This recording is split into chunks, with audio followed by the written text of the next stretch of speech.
How Kouri Richins Poisoned Her Husband and Wrote About It. April 2023. A radio studio somewhere in Utah.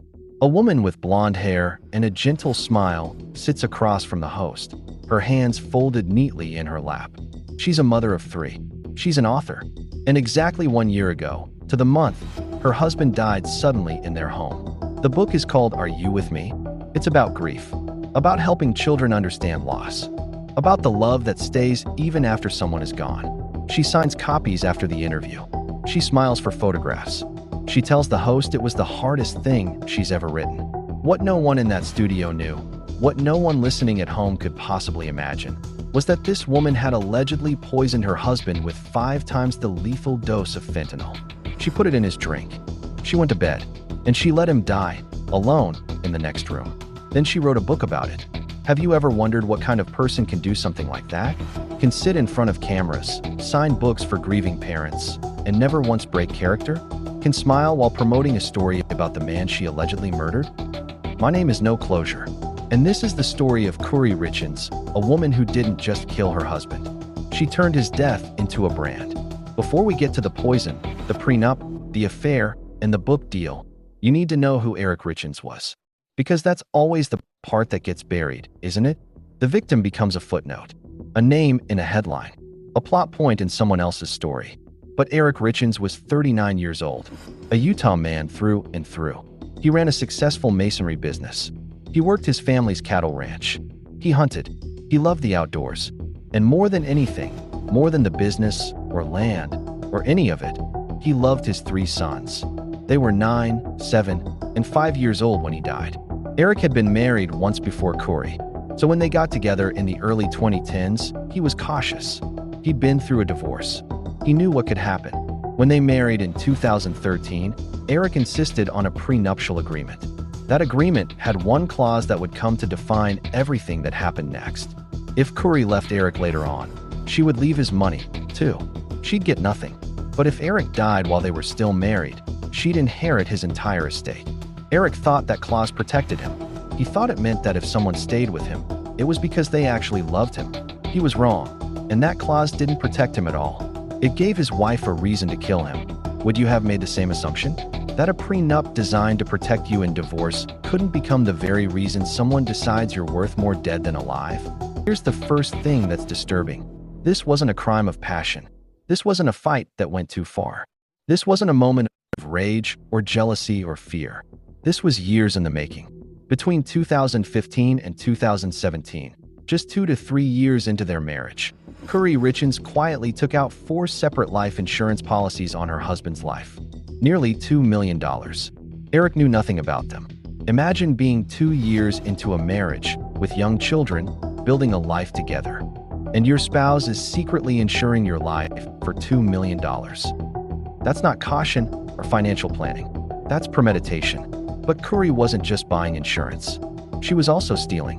Investigators would later discover that she had secretly taken out a $250,000 home equity line of credit on their home and spent it. All of it. She had withdrawn $100,000 directly from Eric's bank accounts without his knowledge. Her house flipping business that she was so proud of, the one she posted about on social media, was hemorrhaging money. She was drowning in debt, and she was pulling from Eric to stay afloat. By 2020, she was $4.5 million in debt, and Eric had no idea, until he found out.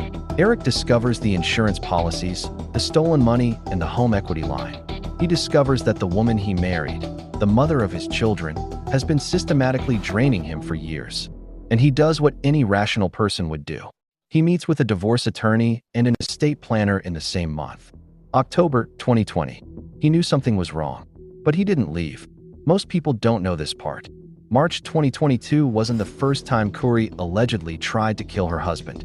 Eric's family told investigators that she had already tried once before, years earlier, during a trip to Greece. The details were never fully confirmed and no charges were filed. But what happened on Valentine's Day 2022 was documented. February 14th, 2022. Kouri makes Eric a sandwich. She leaves it on the seat of his truck with a love note. Romantic, right? He eats it. Within minutes, his body revolts. Hives spreading across his skin, his throat closes, and he has trouble breathing. Eric reaches into the back seat, finds his son's EpiPen, and injects himself. He survives. Afterward, he tells his family what happened. He says, "I think Kouri tried to poison me." His family begs him to leave, to take the boys and go. He's afraid, but he stays. After the sandwich failed, Kouri went back to her supplier, her housekeeper, Carmen, and Kouri told her she needed something stronger. She reportedly said, and this is according to testimony later given under immunity, "I need some of the Michael Jackson stuff. Propofol, fentanyl, something that would actually work this time." 17 days later, Eric Richins was dead. March 4th, 2022. By Kouri's account, it was a good night. A celebration. Her real estate business had hit a milestone. They were toasting. She made him a drink. A Moscow Mule cocktail. She brought it to him in their bedroom, then went to sleep with their son in another room. Sometime before dawn, in the dark of his own home, Eric Richins stopped breathing. Alone. In the early morning hours, Kouri called 911. And she didn't say, "Help, something's wrong," or "He's not breathing." There was no panic, no screaming, no chaos. All she said was, "My husband is cold to the touch." What kind of person speaks with that kind of detachment in a moment like that? Officers and paramedics arrived. Eric was pronounced dead at the scene. No obvious cause. No signs of trauma. Just a 39-year-old man, dead in his bed, with no clear explanation. The medical examiner would eventually find it. Fentanyl. Massive, catastrophic amounts of it. 5 times the lethal dose. In a man who had no history of opioid or recreational drug use.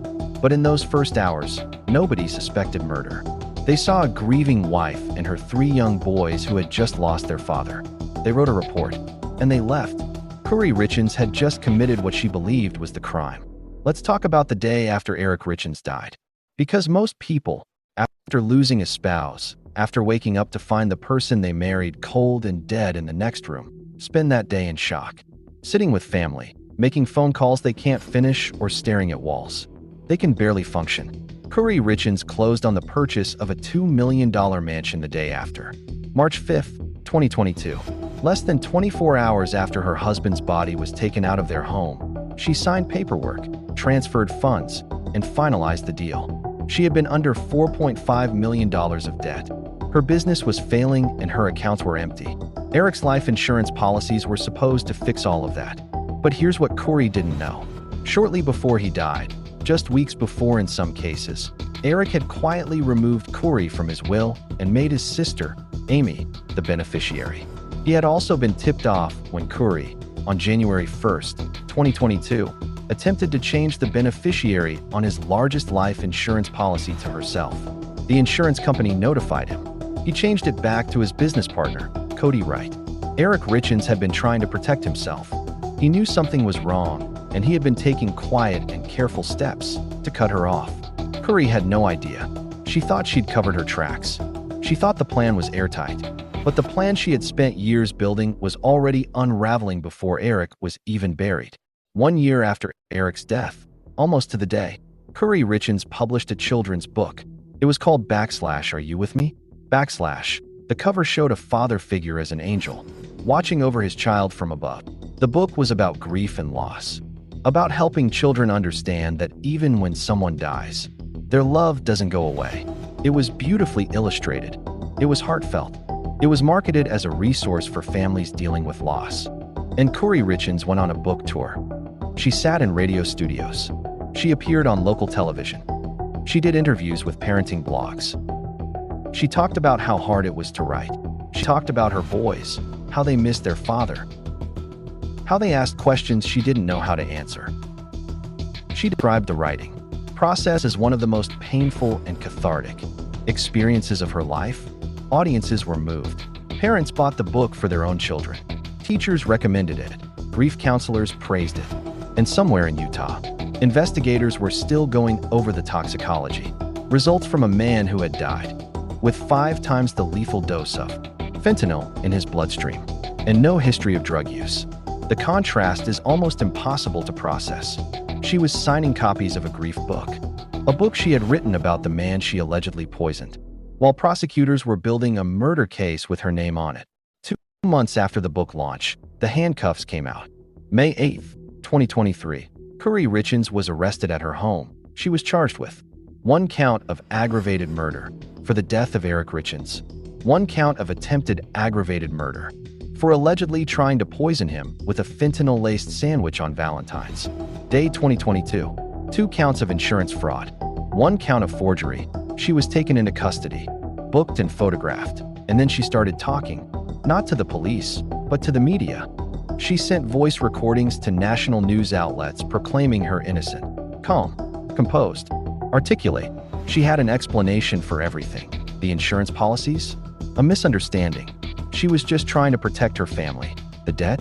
Her business had been struggling like many others. The fentanyl? She had no idea how it got into his system. Maybe he bought it himself, or maybe someone else gave it to him. For a woman sitting in a county jail facing murder charges, she sounded almost unbothered. Her defense attorneys filed motion after motion. They tried to move the trial to a different county. They tried to have the prosecutors disqualified. They challenged what evidence could be admitted. Every legal tool available, they used it. And in between all of it, Kouri was writing again. September 2023. A document surfaces. Prosecutors call it the most brazen thing they've seen in the entire case. It becomes known as the walk the dog letter. Prosecutors say they found it hidden in her jail cell, folded up, tucked inside an LSAT prep book. A letter telling her brother exactly what to say to police. But when Kouri Richins got on the phone with her mom the next day, she had a different story. You can very much tell the whole thing is very much a story. That's her voice, on a recorded jailhouse call, claiming the letter wasn't witness tampering. It was a chapter from a fictional mystery book she says she's writing. One where she goes to Mexico, hunts down drugs, ends up in a Mexican prison. Prosecutors weren't buying it. They played that call for the judge. Because if this is just a story, why did it have instructions for her brother? And why did it match the facts of her husband's death? The judge doesn't dismiss the charges, but the sheer audacity of that explanation. The idea that a woman in jail for murder is writing fiction about a woman in jail says something profound about who Kouri Richins believed herself to be. She wasn't just trying to survive the case. She was still trying to outsmart it. February 23, 2026. Nearly 4 years after Eric died, the trial finally begins. Over 13 days, the prosecution calls 42 witnesses. They built the case layer by layer. The housekeeper who sold Kouri the fentanyl testifying under full immunity. Text messages between Kouri and her lover fantasizing about a life without Eric. Google searches recovered from her phone, including searches about luxury prisons and how to beat a lie detector test. For insurance policies, nearly $2 million. All secret. The toxicology report 5 times the lethal dose of fentanyl in a man who had never touched opioids. The prenuptial agreement. The document that made her motive crystal clear. The prosecutor's framing was simple and devastating. She wanted to leave Eric Richins, but she did not want to leave his money. 42 witnesses, 13 days. And when it was all over, the defense called 0. Not a single witness. Kouri Richins did not testify in her own defense. Their strategy was pure reasonable doubt. No one saw her put fentanyl in the drink. No video existed. The only direct source was a housekeeper granted full immunity, a woman with her own reasons to cooperate. The defense reminded the jury that the burden of proof lies entirely with the prosecution, and that reasonable doubt is the standard. That the case was built on inference and motive, not direct observation. It was a legitimate legal strategy, and for a moment, in that courtroom, it might have been enough. One juror later said her first impression of Kouri was sympathy. He said, "The first thing we hear is these terrible things about her, and she's just sitting there all by herself." She felt sorry for her. At first, that same juror described what happened as the trial went on. The sympathy dissolved, not because of one dramatic moment, not because of one piece of evidence, but because of the accumulation. The insurance policies that started in 2015, 7 years before he died. You don't take out 4 secret life insurance policies on someone you love. You take them out on someone you've already decided to be rid of. The Valentine's Day sandwich. The fentanyl request after it failed. The upgrade to something stronger. The Moscow Mule. Going to bed. The calm phone call in the morning. The mansion was purchased the day after. The book tour. The walk the dog letter. Each piece alone was explainable. Together, they told a story of a woman who had made a decision, stuck with it, and then tried to hide behind grief and children's literature. The jurors said Kouri appeared like a statue throughout the trial. No emotion, no tears, no reaction, even when the verdict was read aloud. March 16, 2026. The jury deliberated for 3 hours. After almost 3 weeks of testimony, 3 hours to decide what 4 years had been building towards, the judge read the verdict. Guilty on aggravated murder, on attempted aggravated murder, on forgery, on 2 counts of insurance fraud. All counts. Unanimous. 8 jurors. 1 answer. Kouri Richins bowed her head and stared at the floor.